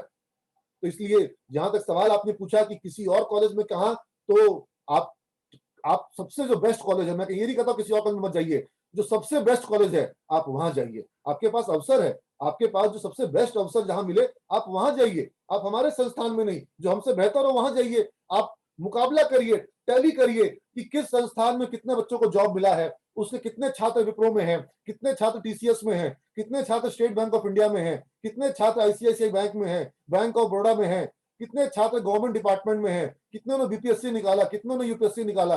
आप ये सब चीज देखिए, कितने छात्र वहां से आगे पढ़ने के लिए अच्छे संस्थान में गए, बीएचयू में जिन्होंने एमसीए में गए, एनआईटी में एमसीए करने के लिए गए, अच्छे अच्छे संस्थानों में जिनका एमबीए में एडमिशन हुआ, ऐसे कितने बच्चे हैं। इन चीजों को आप देखिए। अगर किसी संस्थान से सबसे ज्यादा संख्या में बच्चे सफल हुए हैं, जहां गोल्ड मेडल मिला है, और सीमेट्स के बच्चों को हर साल गोल्ड मेडल मिलता है। महामहिम बिहार के राज्यपाल हर साल हमारे बच्चों को गोल्ड मेडल पहनाए। तो इसका मतलब क्या है? अगर हमारी पढ़ाई कमजोर है तो हमारे बच्चों को हर साल गोल्ड मेडल मिले और जॉब भी मिले, ये कैसे संभव है? क्या हमने हमारे बच्चों को कोई करप्शन से उनको गोल्ड मेडल दिलवा दिया तो फिर विप्रो कंपनी में और टाटा कंसल्टेंसी कंपनी में जॉब कैसे लगवा दिया? तो हमारे बच्चे जो हैं वो हर साल टॉप भी करते हैं और हर साल प्लेसमेंट भी पाते हैं। आप समझ रहे हैं? उसके बावजूद अगर आपको लगता है कि नहीं, हम कोई कम पैसे में सस्ता संस्थान खोजना है, तो अभी तो 5,800 मात्र लग रहे हैं, बाकी की फीस आपको जॉब मिलने पर देनी है। लेकिन आपको लगता है कि नहीं, हम बाकी की फीस जॉब मिलने के बाद सरकार को क्यों देंगे, हम कोई बहुत सस्ते जगह पढ़ लें, सीमेंट से बहुत सस्ते जगह पढ़ लें। तो आपका उद्देश्य क्या है? आपका उद्देश्य करियर है या आपका उद्देश्य सबसे सस्ता कॉलेज है? अगर आपका उद्देश्य सबसे सस्ता कॉलेज है तो इसका मतलब है कि जब आप बाजार में फल खरीदने जाते होंगे तो जो फल सबसे सस्ता होता है, जो सड़ चुका होता है, वो भी खरीद लेते होंगे कि यह केला अच्छा है, काला है लेकिन सड़ा हुआ है लेकिन सस्ता है, वही खरीद के खा लेते हैं। ऐसा तो आप नहीं करते होंगे। तब आप पढ़ाई के मामले में, जिस पढ़ाई के ऊपर में आपका पूरा जीवन आश्रित है, जीवन आश्रित है, आप क्या बनोगे, आप सफल होगे कि विफल होगे, कल को विफल होगे तो आपकी विफलता को शेयर करने के लिए कोई नहीं आएगा। आपकी सफलता में सब भागीदारी लेंगे कि आपके माता पिता, आपके भाई बहन, आपके जितने रिश्तेदार हैं, वो बोलेंगे मेरा भांजा है बेंगलोर में, मेरा बच्चा है, मेरा भाई है, मेरी बहन वहां काम करती है, ऐसा जॉब मिला है। जब आप विफल होते हैं, कोई नहीं आपको विफलता में साथ देगा। और एक चीज और जान लो, तुम्हारे माता पिता के सिवाय और तुम्हारे टीचर के सिवाय कोई नहीं चाहता है कि तुम बहुत सफल हो जाओ। कोई नहीं चाहता कि तुम सफल हो जाओ, सब चाहते हैं कि तुम विफल हो। उनको तुम्हारी सफलता बहुत चुभती है। तुम्हारे मोहल्ले में जो तुम्हारे दोस्त हैं, तुम्हारे कॉलेज के जो तुम्हारे दोस्त हैं, सब चाहेंगे कि तुम विफल हो जाओ, वो सफल हो जाएं। ये दुनिया का इसी तरह का रिवाज है। तुम्हारी सफलता में उनको खुशी नहीं मिलती है। और अगर तुम अपने जीवन में कोई अच्छा कदम उठाओगे, हिम्मत करके कुछ आगे बढ़ोगे, तो बहुत से लोग तुम्हारे रास्ते में तुमको गलत सुझाव देंगे कि ये सब करने की क्या जरूरत है, आओ तुमको हम यहाँ पर फलाना राम फलाना माता कॉलेज में आपका एडमिशन करा देते हैं, डिग्री मिल जाएगा, एकदम चकाचक चौचक डिग्री मिल जाएगा। ठीक है, डिग्री को बढ़ा के लगा लेना, लेकिन उस चौचक डिग्री को लेकर के तुमको जीवन में कुछ करियर नहीं बनेगा। पढ़ने से ही करियर बनेगा। और सिमेज में मैं फिर स्पष्ट कर दूं कि वही छात्र आए जिसको सिर्फ डिग्री हासिल नहीं करनी है, जिसको क्लास करना है, जिसको प्रोजेक्ट करना है, प्रैक्टिकल करना है, तभी हमारा यहाँ आने का उद्देश्य है। और नहीं तो जो तुमको मोतिहारी में, सिवान में, चंपारण में, तुमको जहां जो जिस कॉलेज में नाम लिखवाना लिखवा लो और वहां जाकर खाली फॉर्म भरना, एडमिट कार्ड लेना, एग्जाम देना, जैसे बाकी लोग करते हैं। में क्लास करना पड़ेगा। कोई और प्रश्न है? आप पूछना चाह रही है मैम? कोई प्रश्न पूछना चाह रही थी मैं मैम? ये क्वेश्चन ये है बच्चों का कि आप कह रहे हैं कि सिमेज के छात्र बहुत सफल हुए हैं और वो बड़ी बड़ी कंपनियों में गए हैं, लेकिन इनका कहना है कि इन्होंने हिंदी माध्यम से ही, गांव से ही पूरी पढ़ाई की है। इनके लिए सफल हो पाना कैसे संभव हो पाएगा, क्योंकि इन्होंने आज तक कंप्यूटर देखा नहीं है। ये बच्चा सवाल पूछ रहा है, कैसे बन पाएंगे? जो ये बच्चा सवाल पूछ रहा है उसको मैं विशेष रूप से आमंत्रित करूंगा कि तुम आओ, और तुम्हारी हिंदी माध्यम जो है वो तुम्हारी कमजोरी नहीं बनेगी। हिंदी हमारी मातृभाषा है और हमको गर्व है। और हम यहाँ बिहार में पैदा हुए, हमको भोजपुरी पे गर्व है, हमको मैथिली पे, मगही पे गर्व है ना? गर्व से कहो कि हम बिहारी हैं। और ये कोई हमको अंग्रेजी के नाम पर हम डर जाएंगे, रुक जाएंगे, इस तरह का कोई कॉन्सेप्ट दिमाग में रखना ही नहीं है। अरे जैसे हम हिंदी सीखे, जैसे हम भोजपुरी सीखे, हम वैसे ही इंग्लिश सीखेंगे। और हमारे बिहार में, हमारे सिमेज में ही हजारों की संख्या में बच्चे इंग्लिश बोलना सीखे हैं और यहाँ आके सीखे हैं। जब यहाँ आए थे उनको कुछ नहीं आता था, वो कुछ बोल नहीं पाते थे, एक लाइन बोलने में उनको शर्म आती थी, झिझक होता था। और नीरज पोद्दार सर आपने सिखाया हजारों बच्चों को। तो इसलिए ये जो गांव के जो बच्चे वाली बात आ रही है, इसको तो आप ही समाधान दे दीजिएगा तुरंत से।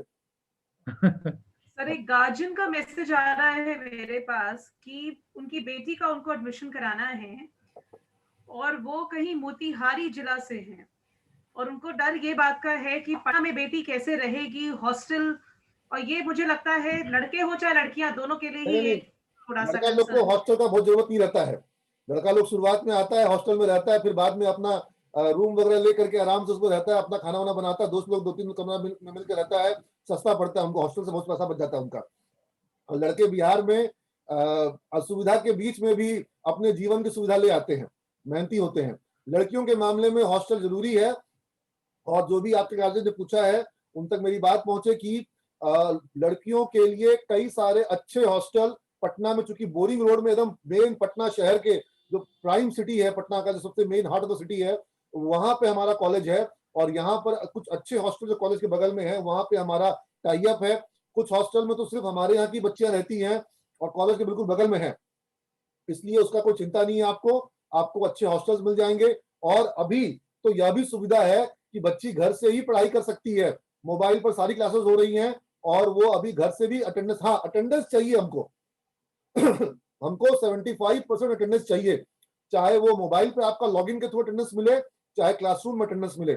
और देखो मोबाइल पर हम कभी भी अचानक सवाल पूछ देते हैं, कभी भी किसी को भी सवाल पूछ देंगे, जैसे विभा भारती सुन रही है कि नहीं सुन रही है, तो अगर मोबाइल पे क्लास कर रही हो अचानक से उसका नाम ले लिया जाएगा, अचानक से उससे पूछ दिया जाएगा कि जो पढ़ाए हैं बताओ, तो अगर उसका अटेंशन होगा तो बता पाएगी। यानी कि मोबाइल पर भी क्लास करना है तो उसी अटेंशन से क्लास करना है, कान से नहीं सुनना है, ध्यान से सुनना है, ताकि मोबाइल पर भी क्लास का पूरा पूरा लाभ मिल सके।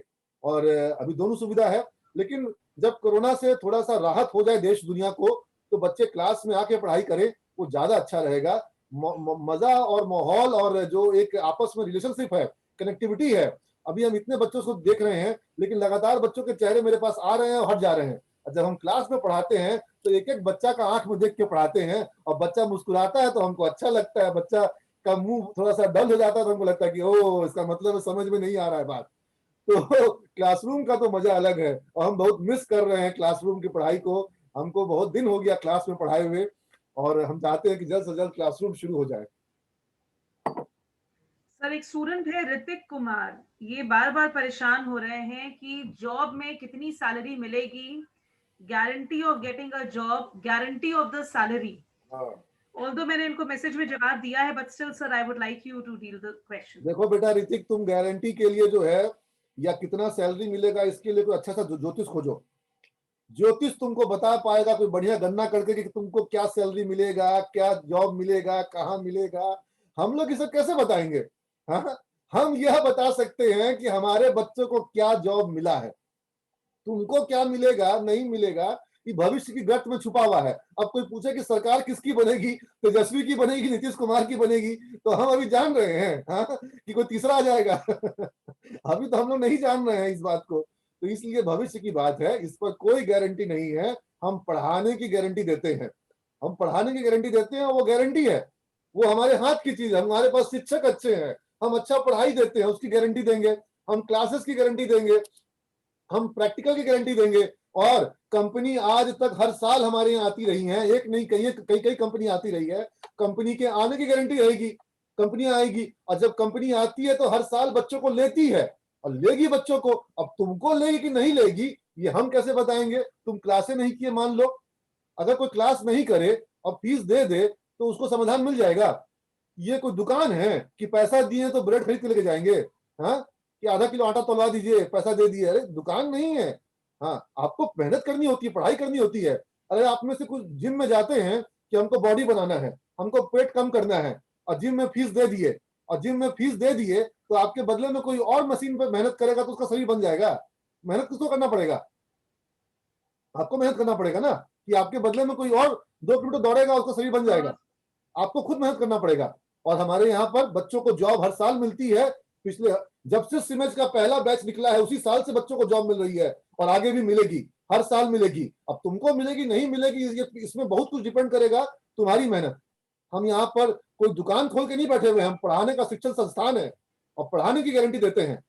हम पढ़ाने की गारंटी देते हैं, तुम पढ़ने की गारंटी दो। तुम पढ़ोगे, तुम क्लास करोगे, हमको एक बच्चा दिखा दो जिसका अटेंडेंस हो सिमेज में और उसको प्लेसमेंट ना मिला हो। हम तुमको 1000 बच्चा दिखाएंगे अभी जिसको प्लेसमेंट मिला है, समझ रहे हो? तो उसकी गारंटी है। और क्या जॉब कितनी सैलरी मिलेगी तो कोई तुमको आकर के 10-20 लाख रुपए दे देगा, ऐसा कुछ होता नहीं है। ये कोई तुम लोग गलतफहमी अपने लिए मत पालो, है ना? तुमको आज कुछ भी नहीं मिल पाएगा, आज कहीं को जॉब नहीं मिल पाएगा, लेकिन सिमेज में पढ़ करके अच्छी कंपनी में अच्छा जॉब मिल जाएगा, जहां 3, 3.5 लाख, 4 लाख, 5 लाख, 6 लाख का एनुअल पैकेज बच्चों को मिला है। सिमेज में बच्चों को 6-6 लाख का पैकेज मिला है, और ये 6 लाख का पैकेज शुरुआत की मैं बात कर रहा हूँ।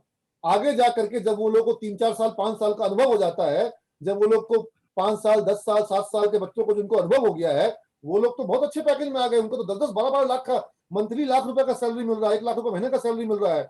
लेकिन उन्होंने 4-5 साल में अनुभव गेन किया, कंपनी में उनका एक्सपीरियंस गेन हुआ, लेकिन जब शुरुआत में गए थे तो 3 लाख। पिछले साल आईसीआईसीआई बैंक ने हमारे यहाँ से 150 लोगों को लिया है, 150 लोगों को आईसीआईसीआई बैंक ने लिया और उन लोग को 3,47,000 का पैकेज दिया। विप्रो कंपनी ने सभी बच्चों को 2,80,000 से लेकर के 3,25,000 का पैकेज दिया और साथ में विप्रो कंपनी ने उनको एमटेक आईटी का कोर्स अपने खर्चे पे, लाखों रुपए का कोर्स कंपनी ने अपने खर्चे पे कराया। कहां से कराया? Birla institute of technology Pilani, bits Pilani से कोर्स कराया, एमटेक का कोर्स हमारे सिमेज के बच्चों को। 800 से ऊपर बच्चा सिमेज का बिट्स पिलानी से कोर्स किया है, एमटेक आईटी का। तो फिर ये सारी सुविधा मिल रही है। एक ये रोशन प्रजापति का सवाल है, एक रोशन प्रजापति का सवाल मेरे पास। मेगा मैम, एक रोशन प्रजापति का कुछ सवाल हम पढ़ लेते हैं। अभी मैंने एडमिशन करा लिया है 5,800 लगा करके, फिर अगर स्टूडेंट क्रेडिट कार्ड दे, अगर लंब नहीं मिल पाएगा तो, लोन नहीं मिल पाएगा तो क्या करेंगे? पैसा तो फिर घर से देना पड़ेगा ना सर, फिर कंफर्म स्टूडेंट क्रेडिट कार्ड से कंफर्म मिलेगा, ये बताइए सर, नहीं तभी एडमिशन ले सकते हैं। ये है रोशन प्रजापति। कहाँ है रोशन प्रजापति? सामने आ जाइए, हैंड रेस करके सामने आ जाइए। एनीवेज, तो इनका जो सवाल है कि भाई अगर आपने अभी एडमिशन 5,800 देकर के ले लिया और अगर स्टूडेंट क्रेडिट कार्ड नहीं बना तो क्या होगा? हो सकता है ये प्रश्न और लोग के मन में भी आ रहा हो। मैं बिल्कुल स्पष्ट बता दूं आपको कि सरकार द्वारा इस योजना के लिए कई शर्तों को लगाया गया है। क्या क्या शर्त है वहां पर?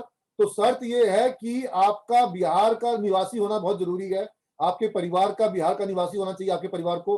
तो आप में से जो लोग बिहार के निवासी नहीं हैं, झारखंड के निवासी हैं, उत्तर प्रदेश के निवासी हैं, नेपाल के निवासी हैं, ऐसे बच्चे भी हमारे यहाँ आते हैं, उनको इस सुविधा का लाभ नहीं मिल पाएगा। पहले वहां पे आउट हो जाइए। दूसरा शर्त यह है कि आप में से कोई भी जो कि बिहार के बाहर से 12th की पढ़ाई किया हो, जिसने 12th की पढ़ाई बिहार के बाहर से करी है, उनको इस सुविधा का लाभ नहीं मिलेगा, उनका भी नाम कट जाएगा। अगर वो झारखंड से या दिल्ली से, कहीं और से, कोलकाता से 12th किए हैं तो उनको नहीं मिल पाएगा, साफ बता दे रहा हूं। तीसरा शर्त, अगर आपने कुशल युवा प्रोग्राम केवाईपी एक सरकार का प्रोग्राम है, उसमें लाभ ऑलरेडी ले लिया है, तो भी आपको फिर स्टूडेंट क्रेडिट कार्ड योजना का लाभ नहीं मिल पाएगा, क्योंकि एक छात्र को एक ही योजना का लाभ मिलेगा। उसको जब इसने केवाईपी ले लिया है उसको स्टूडेंट क्रेडिट कार्ड का लाभ नहीं मिलेगा। ठीक है। और इसके अतिरिक्त आपको किसी ऐसे कॉलेज में नामांकन कराना होता है जो स्टूडेंट क्रेडिट कार्ड के द्वारा अप्रूव्ड कैटेगरी में आता हो। तो सिमेज समूह के जो संस्थान है, जो 4 संस्थान सिमेज कॉलेज के हैं, यानी कि स्वतंत्रता सेनानी शंकर लाल अग्रवाल महाविद्यालय और कैटलिस्ट कॉलेज और catalyst institute of management and advance global excellence यानी कि सिमेज, और सिमेज प्रोफेशनल कॉलेज, तो ये सभी कॉलेज, जितने चारों कॉलेज जो हैं, ये सरकार के स्टूडेंट क्रेडिट कार्ड के लिस्ट में अप्रूव्ड हैं और सरकार द्वारा, राज्य सरकार द्वारा मान्यता प्राप्त संस्थान है, विश्वविद्यालय द्वारा संबंधन प्राप्त संस्थान है। और यहाँ पर जो बच्चे अप्लाई करते हैं उनमें से सभी बच्चों को एप्लीकेशन अप्रूव हो रहा है, किसी का भी एप्लीकेशन रिजेक्ट नहीं हुआ है। क्यों रिजेक्ट नहीं हुआ है? क्योंकि इस योजना में किसी जाति को बाहर नहीं किया गया है, किसी धर्म को बाहर नहीं किया गया है। आप किसी जाति के हों, अपर कास्ट हैं, आप बैकवर्ड में हैं, आप एससी में हैं, एसटी में हैं, आप हिंदू हैं, आप मुसलमान हैं, आप जैन हैं, आप किसी भी धर्म के हैं, आपको अलाउड है, आपको स्टूडेंट क्रेडिट कार्ड में बाहर नहीं किया गया है। हाँ, अगर आपकी पारिवारिक आमदनी अधिक है, यानी कि जो 8 लाख रुपए वार्षिक से अधिक आमदनी वाले परिवार हैं, वो इस योजना का लाभ नहीं ले सकते हैं।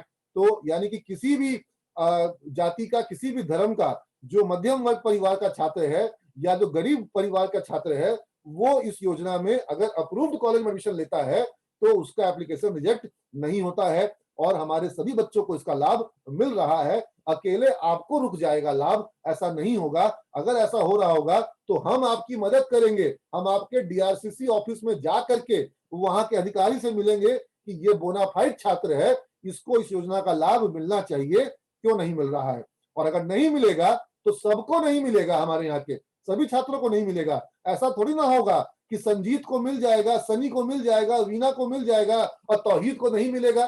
काहे तौहीद? ऐसा होगा क्या कि सबको मिल जाएगा तुमको नहीं मिलेगा? है ना? तो जब मिलेगा सबको मिलेगा और जब नहीं मिलेगा तो सबको नहीं मिलेगा।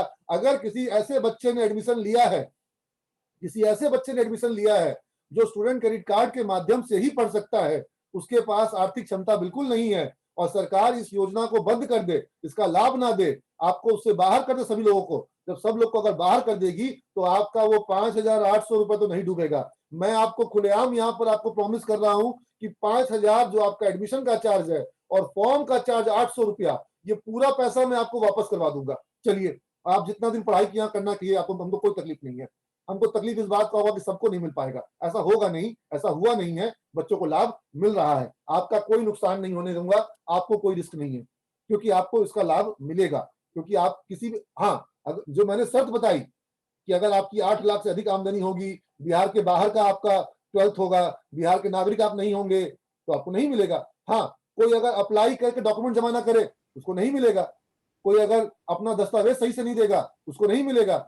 लेकिन जब सीमेंस के सारे बच्चों को मिल रहा है, तो सारे बच्चों को मिलेगा। मेरी बात समझ में आ रही है आप लोग को? आई होप मेरा आंसर सफिशिएंट है। सर, वो जो मैंने जॉब गारंटी वाली बात की थी, वो मोहम्मद रिजाउल्लाह का क्वेश्चन था, माय मिस्टेक। और ऋतिक का ये क्वेश्चन है सर कि पाटलिपुत्रा विश्वविद्यालय की फीस और आर्यभट्ट नॉलेज यूनिवर्सिटी की फीस में एक डिफरेंस है, ऐसा क्यों? क्या पाटलिपुत्रा विश्वविद्यालय से कोर्स करके जॉब नहीं मिलेगी? और यदि दोनों में मिलेगी तो बीबीए में कहां से करूं, आर्यभट्ट से करूं या पाटलिपुत्रा से करूं? देखिए, मुझे तो 2 सवाल थे। पहला सवाल था कि दोनों की फीस में अंतर है क्या है? हाँ, तो फीस में कोई अंतर नहीं है, दोनों की फीस बराबर है। आपको साफ बता दूं मैं, फीस में कोई अंतर नहीं है। हाँ, हमारे एक संस्थान में स्कॉलरशिप की सुविधा दी गई है, और वो सुविधा उन छात्रों को दी जाएगी जो कि गरीब परिवार से होंगे, जो कि निर्धन परिवार से होंगे। उनको ये सुविधा इसलिए दी जाएगी ताकि सरकार द्वारा जो राशि दी जा रही है, उससे उनको, उनका भी लोन उतने का ही होगा, सबका लोन बराबर राशि का होगा और सबका फीस बराबर होगा। लेकिन जिनको स्कॉलरशिप की सुविधा दी जाएगी, उनको हॉस्टल का कुछ अतिरिक्त खर्च सरकार से मिलेगा, और वो स्कॉलरशिप सिर्फ पाटलिपुत्र विश्वविद्यालय के कॉलेज में दी जा पा रही है। और वहां पर जो स्कॉलरशिप उनको मिल जाएगी, उनका हॉस्टल का पूरा खर्चा उनको सरकार से मिल पाएगा, और वो अति निर्धन वर्ग के जो छात्र होंगे, सिर्फ उन्हीं को वो सुविधा मिल पाएगी, उनको उसके दस्तावेज जमा करने होंगे। और दोनों, जो बात रही कि थोड़ा सा जो आर्यभट्ट ज्ञान विश्वविद्यालय और पाटलिपुत्र विश्वविद्यालय के सिलेबस का अंतर है, इस अंतर को मैंने पहले भी अपने प्रश्न के उत्तर में स्पष्ट किया था कि आर्यभट्ट का सिलेबस जो है वो बहुत ज्यादा एडवांस भी है और वास्ट भी है। वास्ट है का मतलब क्या हुआ कि आपको 6 पेपर उसमें पर सेमेस्टर है, और पाटलिपुत्र विश्वविद्यालय में एनुअल बोर्ड है, सेमेस्टर बोर्ड नहीं है, और वहां पर ऑनर्स पेपर का कॉन्सेप्ट है। इसमें आपके नंबर ऑफ पेपर बहुत घट जाते हैं, और पाटलिपुत्र विश्वविद्यालय में आपके पेपर कम है, आर्यभट्ट में आपके पेपर ज्यादा हैं। तो ऑब्वियसली वहां पर आपके नंबर ऑफ क्लासेस भी ज्यादा होंगे, तो थोड़ा सा कॉस्ट तो ज्यादा आएगा। लेकिन दोनों की फीस बराबर किस लिए है? क्योंकि दोनों में हम लोग अतिरिक्त पाठ्यक्रम, जो जैसे बाय द वे पाइथन का सिलेबस जो है वो आर्यभट्ट में है पाइथन, लेकिन पाटलिपुत्रा में पाइथन का कोर्स नहीं है। पाइथन एक प्रोग्रामिंग लैंग्वेज होता है, मैं सांप के बारे में बात नहीं कर रहा हूँ। पाइथन एक प्रोग्रामिंग का एडवांस लैंग्वेज होता है, तो वो आर्यभट्ट में है, पाटलिपुत्र में नहीं है। लेकिन हम लोग पाटलिपुत्र के बच्चों को पाइथन अलग से कराते हैं, ताकि उनका भी जो पढ़ाई है वो अपडेटेड रहे। ऐसे बहुत सारी चीजें हैं जो आर्यभट्ट में है लेकिन पाटलिपुत्रा में नहीं है, तो थोड़ा अंतर तो है। और क्योंकि उसका जो सिलेबस, एग्जामिनेशन, और थोड़ा टाइम से एग्जाम होता है, टाइम से रिजल्ट आता है। आर्यभट्ट ज्ञान विश्वविद्यालय को मुख्यमंत्री नीतीश कुमार ने बहुत ही ध्यान से और बहुत ही उसको अपनी पूरी रुचि से उसको गठन किया उसका, और उस पर पूरा वो रुझान देते हैं, उस पर ध्यान देते हैं कि वो विश्वविद्यालय में सब चीजें जो है वो दुरुस्त रहे। और आने वाले समय में भी जो चाहे कोई भी मुख्यमंत्री आए, आर्यभट्ट ज्ञान विश्वविद्यालय बिहार का तकनीकी विश्वविद्यालय है, इसलिए वो थोड़ा आगे रहेगा, थोड़ा बेहतर तो वो करेगा ही करेगा। और पाटलिपुत्र विश्वविद्यालय मगध विश्वविद्यालय से कट करके अलग होकर बना है, तो वो भी नया और सब कुछ अच्छा है। लेकिन थोड़ा मगध विश्वविद्यालय चूंकि पुराना विश्वविद्यालय था, वहां से निकल के आया है, तो थोड़ी संस्कार और संस्कृति जो है उसके मगध से उसमें मैच कर जाते हैं। और आर्यभट्ट एक तकनीकी विश्वविद्यालय है, एक प्रोफेशनल यूनिवर्सिटी है। तो आई थिंक जो सवाल पूछा था बच्चे ने, उस सवाल का जवाब उसको मिला है। और जॉब दोनों में बराबर होती है। जॉब बच्चे की मेहनत और प्रतिभा पे मिलती है, जॉब कॉलेज में किस तरह से कंपनियां आ रही है उस पर मिलती है। हमारा अगर हम पिछला ट्रैक रिकॉर्ड उठा के देखते हैं तो जॉब दोनों के बच्चों को मिली है। जॉब जब हमारे यहाँ मगध विश्वविद्यालय था तो उसके बच्चों को भी मिलती थी। हमारे यहाँ पहले इलाहाबाद आईडू विश्वविद्यालय का चलता था, वहां पर बच्चों को जॉब मिलती थी। जॉब तो जब भी बच्चे हमारे यहाँ से सीमेंस के जो भी, चाहे वो मगध से निकले हो, पाटलिपुत्र से निकले हो, पाटलिपुत्र का तो खैर बैच निकला नहीं क्योंकि पाटलिपुत्र नया बना है, पाटलिपुत्र विश्वविद्यालय से पहला बैच निकलेगा, तो जॉब में कहीं कोई इश्यू नहीं आता है। और आर्यभट्ट विश्वविद्यालय के बच्चों को जॉब में कोई ऐसा एक्स्ट्रा एडवांटेज मिलता हो सिलेबस के कारण, तो हो सकता है ऐसा होता हो, लेकिन मेरे नजर में सब बराबर है। सर, एक बच्चे का प्रश्न आ रहा है, बीबीए और बीबीएम हाँ, इस पे क्या अंतर है? सेम है दोनों, बीबीए और बीबीएम सेम है, समझ रहे हो, दोनों एक ही कोर्स का नाम है। अब तुम अगर पटना विश्वविद्यालय में करोगे तो वहां बीबीए बोलते हैं, और पाटलिपुत्र विश्वविद्यालय में करोगे वहां बीबीएम बोलेंगे, मगध विश्वविद्यालय में करोगे वहां बीबीएम बोलेंगे, और अगर तुम दिल्ली विश्वविद्यालय में जाओगे तो वहां पर बीबीएस बोलते हैं, बैचलर ऑफ बिजनेस स्टडीज, और पटना विश्वविद्यालय और पाटलिपुत्र और आर्यभट्ट में बोलते हैं उसको बैचलर ऑफ बिजनेस एडमिनिस्ट्रेशन। तो बैचलर ऑफ बिजनेस एडमिनिस्ट्रेशन यानी कि बीबीए, ये तुमको आर्यभट्ट में होता है नाम, और अगर तुमको बीबीएम नाम दिया जाए बैचलर ऑफ बिजनेस मैनेजमेंट, ये पाटलिपुत्रा विश्वविद्यालय में है।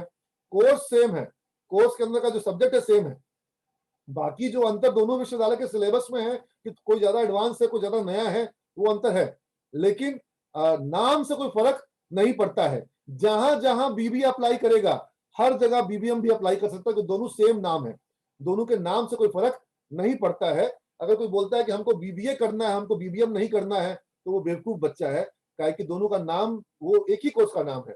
अब दिल्ली विश्वविद्यालय में जाएगा तो बोले हमको बीबीए करना है, दिल्ली विश्वविद्यालय बीबीए नहीं कराता है, बीबीएस कराता है, बैचलर ऑफ बिजनेस स्टडीज, नाम वही है, नाम लिखने में नोमेनक्लेचर का अंतर है, कोर्स वही है। सर एक क्वेश्चन आ रहा है, विच इज बेटर, बीएससी और बीसीए? फिर वही बात हो रहा है, अगेन वही सवाल है, बीएससी आईटी का फुल फॉर्म क्या हुआ, bachelor of science in information technology, और बीसीए का फुल फॉर्म क्या हुआ, bachelor of science in computer application. तो आप कंप्यूटर एप्लीकेशन पढ़ें या इंफॉर्मेशन टेक्नोलॉजी पढ़ें, चीज वही है। अब यहाँ पर खाली इतना सा अंतर होता है जो मैं बता दूं आप लोग को, जैसे बीसीए जो है वो पाटलिपुत्रा विश्वविद्यालय में बीसीए भी है और पाटलिपुत्रा विश्वविद्यालय में बीएससी आईटी भी है। तो बीएससी आईटी का सिलेबस बाद में बना, लगभग 10 साल बाद बना, तो 10 साल बाद जो सिलेबस बना है वो थोड़ा एडवांस होगा, और जो उससे पुराना सिलेबस है वो सिलेबस थोड़ा पहले का है। तो जो सिलेबस आई एम सॉरी, तो जो सिलेबस पहले का है वो सिलेबस जो है थोड़ा पुराना हो जाता है। तो बीसीए से थोड़ा सा सिलेबस बेटर है बीएससी आईटी का, लेकिन दोनों कोर्स जो है जो एक ही चीज की पढ़ाई होती है, थोड़ा सा नेटवर्किंग वगैरह का एडवांटेज आपको बीएससी आईटी में मिलेगा, कि उसमें आपको इलेक्ट्रॉनिक्स का कंपोनेंट थोड़ा सा है, नेटवर्किंग का कंपोनेंट थोड़ा सा है, जो कि बीसीए में उतना नहीं है, तो वो थोड़ा सा बीएससी आईटी में एडवांटेज है। सर काफी बच्चों ने चार्ट पे अपना नंबर्स भेज दिया है, बट मैं चाहूंगी जिन्होंने अभी तक नहीं भेजा है वो अपने नंबर्स भेज दें तुरंत से। And at the same time आपको अभी एक सवाल है, इस बच्चे ने अपना नाम जो है सही से नहीं लिखा है, TXHTAG कुछ नाम बहुत इसका अनरीडेबल टाइप से है, लेकिन इसने सवाल पूछा है। अब चूंकि बच्चे जुड़े हुए हैं तो मैं इस पर बात कर रहा हूं। सर ये जो नया एजुकेशन पॉलिसी कुछ महीने पहले आया था, तो क्या वो आपके कॉलेज में भी एप्लीकेबल होगा? तो बच्चा, जब एजुकेशन पॉलिसी कोई आएगी तो वो पूरे देश में एप्लीकेबल होगी, और एजुकेशन पॉलिसी जो है, हम लोग विश्वविद्यालय व्यवस्था के अंतर्गत आते हैं, और विश्वविद्यालय व्यवस्था भारत में यूजीसी विश्वविद्यालय अनुदान आयोग के द्वारा निर्धारित होती है, और यूजीसी जो है वो मिनिस्ट्री ऑफ एचआरडी यानी कि केंद्र सरकार के मानव संसाधन विकास मंत्रालय के द्वारा वो निर्धारित होती है। तो हम लोग सब उसी व्यवस्था के अंतर्गत आते हैं। अब यहाँ पर आपको देखना और समझना ये है कि जब ये न्यू एजुकेशन पॉलिसी धीरे धीरे अपने अस्तित्व में आएगी और इसका परिणाम धीरे धीरे देखने को मिलेगा, तब उसका क्या क्या लाभ मिलेगा। तो इस पॉलिसी में बहुत सारी अच्छी चीजें हैं, इसमें बहुत प्रैक्टिकल पे जोर दिया गया है, एम्फेसाइज किया गया है स्किल डेवलपमेंट के ऊपर में, जिसका लाभ आने वाले वर्षों में बच्चों को मिलेगा। इसमें आपको अलग अलग रुझान के मुताबिक विषय चुनने की आजादी दी गई है, इलेक्टिव्स की आजादी दी गई है। तो ये जब आएगी पॉलिसी तो इसका लाभ मिलेगा। लेकिन कुछ यहाँ पर चिंता योग्य बातें भी हैं, जैसे कि अंग्रेजी के महत्व को घटाने का बात किया गया, जो कि बहुत अच्छी बात है कि हिंदी भाषा में और अपनी मातृभाषा में छात्र पढ़ाई करे, और उसको अंग्रेजी पढ़ने की अनिवार्यता को समाप्त कर दिया जाएगा। अब ये अच्छी चीज है, लेकिन इसका एक दूसरा पक्ष ये होगा कि सरकारी स्कूलों में तो न्यू एजुकेशन पॉलिसी के तहत अंग्रेजी की पढ़ाई को अनिवार्य नहीं रखा जाएगा, ऑप्शनल बना दिया जाएगा, और हो सकता है ज्यादातर सरकारी स्कूलों में महाराष्ट्र में मराठी पढ़ाया जाएगा, बिहार में हिंदी पढ़ाया जाएगा, तमिलनाडु में तमिल पढ़ाया जाएगा, अंग्रेजी को ऑप्शनल बना दिया जाएगा। लेकिन जो प्राइवेट स्कूल हैं वहां अंग्रेजी को अनिवार्य रूप से पढ़ाया जाएगा, वहां पर अंग्रेजी जो है वो प्रॉपर तरीके से कराया जाएगा। तो जो सामर्थ्यवान परिवार हैं वो अपने बच्चों को ऐसे स्कूलों में पढ़ाएंगे जहां अंग्रेजी पे बहुत फोकस किया जाएगा, और जो गरीब के बच्चे जो कि सरकारी स्कूल में पढ़ते हैं, वहां न्यू एजुकेशन पॉलिसी के तहत अंग्रेजी की अनिवार्यता को कर दिया जाएगा खत्म। तो अंग्रेजी तो कमजोर हो जाएगा बच्चे का। लेकिन अभी तक हमारे देश में तकनीक की पढ़ाई, आज आपको अगर एमबीबीएस करना है, डॉक्टर बनना है, इंजीनियर बनना है, कंप्यूटर सॉफ्टवेयर इंजीनियर बनना है, बिजनेस मैनेजमेंट पढ़ना है, तो ये पढ़ाई आपको हिंदी में हो सकती है क्या आप हिंदी माध्यम से पढ़ करके डॉक्टर बन सकते हैं? आप हिंदी माध्यम से पढ़ करके कंप्यूटर इंजीनियर बन सकते हैं? नहीं बन सकते हैं। तो अगर स्कूल में हिंदी कमजोर कर, इंग्लिश को स्कूल में कमजोर कर दिया जाएगा, इंग्लिश को अनिवार्य के बजाय ऑप्शनल कर दिया जाएगा, तो इससे लाभ तो नहीं होगा, इससे नुकसान हो जाएगा। हाँ, पहले एक फ्रेमवर्क तैयार करिए कि जैसे जापान में आपको डॉक्टर बनने के लिए जापानी में डॉक्टर बन सकते हैं आप, चाइना में आपको डॉक्टर बनना है, आपको इंजीनियर बनना है, तो पूरी पढ़ाई मैंडेरिन में और चाइनीज लैंग्वेज जो है उसमें आपकी पूरी पढ़ाई हो जाती है। जब आप वो करिएगा तब तो अगर आप अंग्रेजी को अनिवार्य हटा दीजिए तो ठीक है, लेकिन आप हिंदी, तमिल, मराठी, तेलुगु पढ़ाइएगा और अंग्रेजी नहीं पढ़ाइएगा और बाद में बोलिएगा कि नहीं अब आपको यूपीएससी निकालना है तो इंग्लिश आना चाहिए, आपको बैंक में जाना है तो इंग्लिश आना चाहिए, आपको अगर डॉक्टर बनना है, आपको कंप्यूटर इंजीनियर बनना है तो इंग्लिश आना चाहिए। तो इसका मतलब है गरीब के बच्चे को बाहर कर दिया जाएगा और जो इंग्लिश मीडियम के अच्छे स्कूलों में पढ़ेंगे उनको फायदा हो जाएगा। तो न्यू एजुकेशन पॉलिसी में इस पॉइंट पर मैं थोड़ा सा सरकार से अनुरोध करता हूं, हमारे यशस्वी प्रधानमंत्री, हमारे माननीय प्रधानमंत्री नरेंद्र मोदी तक हमारी ये बात पहुंचे कि अंग्रेजी को दुश्मन मत समझिए। भारत अगर आज आगे बढ़ा है तो अंग्रेजी जो है हमारे नौजवानों की ताकत बनी है। पूरे दुनिया में अंग्रेजी बोलने वाले सबसे अधिक लोग भारत में हैं और अगर आपको अंग्रेजी को ऑप्शनल करना है तो फिर तकनीकी शिक्षा को भारतीय भाषाओं में लाइए। पहले तकनीकी शिक्षा पूरी भारतीय भाषाओं में लाइए, उसके बाद अंग्रेजी को हटाइए। आप अंग्रेजी पहले हटा दीजिएगा और तकनीकी शिक्षा को रखिएगा अंग्रेजी में, तो बच्चा, गरीब का बच्चा जो है बाहर हो जाएगा। मेरी बात तुम लोगों को समझ में आई क्या जी? तुम लोग को समझ में आ रहा है? अगर समझ में आया तो थोड़ा सा बताओ तो थम्स अप का साइन दिखा करके कि जो मैं बात कह रहा हूँ सही कह रहा हूँ, गलत कह रहा हूँ। सर एक अगला क्वेश्चन आ रहा है, बीकॉम ऑनर्स अकाउंट्स और बीकॉम प्रोफेशनल, इसमें डिफरेंस क्या है? देखो, कोर्स दोनों सेम है। प्रोफेशनल में अंतर यही है कि उसके अंदर में कंपोनेंट बढ़ गए हैं। आप बीकॉम के साथ बहुत से बच्चे चार्टर अकाउंटेंसी करते हैं, तो बीकॉम प्रोफेशनल का सिलेबस आप किसी चार्टर अकाउंटेंट को दिखा दो और वो बताएगा कि इस सिलेबस में सीए के बहुत सारे कंपोनेंट कवर कर लिए गए हैं। यानी कि चार्टर अकाउंटेंसी के लेवल की जो पढ़ाई है वो बीकॉम प्रोफेशनल में बच्चा कर रहा है। उसके अंदर में उसको जो एडवांस फाइनेंस के कॉन्सेप्ट्स हैं वो आ जा रहे हैं, बैंकिंग का, फाइनेंशियल मार्केट का, वो सारा कॉन्सेप्ट उसमें आ जा रहा है। इसलिए जब आप एक जनरल बीकॉम करेंगे उसकी तुलना में बीकॉम प्रोफेशनल आपको जीएसटी के लिए, टैक्सेशन के लिए आपको ज्यादा तैयार कराता है। और आज के समय में स्थिति ऐसी है कि कोई बच्चा अगर जीएसटी सीख जाए तो 25-30 हजार का जॉब कहीं नहीं गया उसके लिए। आई होप आज इस वेबिनार के माध्यम से काफी सारी बातें आप सब बच्चों से हुई है। अगर किसी बच्चे का कोई प्रश्न है, कोई मुझसे बोल करके अपनी बात पूछना चाहता है, कोई अपनी बात बोलना चाहता है, कहना चाहता है, तो उसको हम बस एक मौका देना चाहेंगे और नहीं तो इस वेबिनार को हम समाप्त करना चाहेंगे, क्योंकि आज तुम लोगों से मैं बहुत देर जुड़ा रहा, बहुत सारी बातें मैंने कही। या आपके कोई अगर प्रश्न बच रहे हैं तो उन प्रश्नों के लिए हमारे पास मेघा मैम भी हैं, पोदार सर भी हैं। आपके सभी क्वेश्चन को आप पूछो, खुल के पूछो और सर और मैम आपके सवालों के जवाब देंगे। आप पटना आओ, जो मुझसे मिलना चाहते हो मिलने आओ। लेकिन आज के वेबिनार की सफलता इसी बात में होगी, यदि आप में से किसी एक छात्र ने एक निश्चय ले लिया कि सर मुझे जीवन में कुछ करना है। आप अगर बोल रहे हैं कि मैं भी अपने जीवन में आत्मनिर्भर होकर के अच्छा जॉब के साथ अपने परिवार का एक चिराग बन सकता हूँ, वो चिराग, वो मैं राजनीतिक चिराग की बात नहीं कर रहा हूँ, मैं बात कर रहा हूँ उस चिराग की जिससे घर रोशन होगा, जिससे घर में लोगों को एक अच्छा एहसास होगा कि मेरा बेटा जो है वो बहुत लायक निकल गया, मेरे बेटे ने घर की स्थिति को सुधार दिया। और मैं बेटा बोल रहा हूँ लेकिन मेरे मन में भावना आ रही है कि बेटियां जो है वो बेटे से ज्यादा लायक निकल रही हैं और सीमेज की बेटियां तो कमाल कर रही हैं। वो जिस तरीके से आत्मनिर्भर बन करके माँ बाप का सपना पूरा कर रही हैं, वो लड़कों को बहुत चुनौती दे रही हैं। चुनौती क्या दे रही है, लड़कों को डिफीट कर रही हैं। तो मैं लड़कियों को भी विशेष रूप से आमंत्रित करूंगा कि बेटा तुम लोग होम साइंस खाली पढ़ करके और साइकोलॉजी, सोशियोलॉजी और ये सब जनरल पढ़ाई अच्छा है, सब पढ़ाई अच्छा है, लेकिन उससे ज्यादा तकनीकी पढ़ाई तुम्हारे लिए अच्छी होगी। लड़कियों को आत्मनिर्भरता देने के लिए और बोल्ड बनाने के लिए तकनीकी पढ़ाई और मैनेजमेंट की पढ़ाई बहुत काम की है। इसलिए अपने गांव में सिर्फ डिग्री हासिल मत करो बेटा, तुम वो पढ़ाई हासिल करो जिससे तुम्हारी पर्सनैलिटी भी निखरे, कॉन्फिडेंस इंक्रीज करे। Thank you all of you, God bless you all.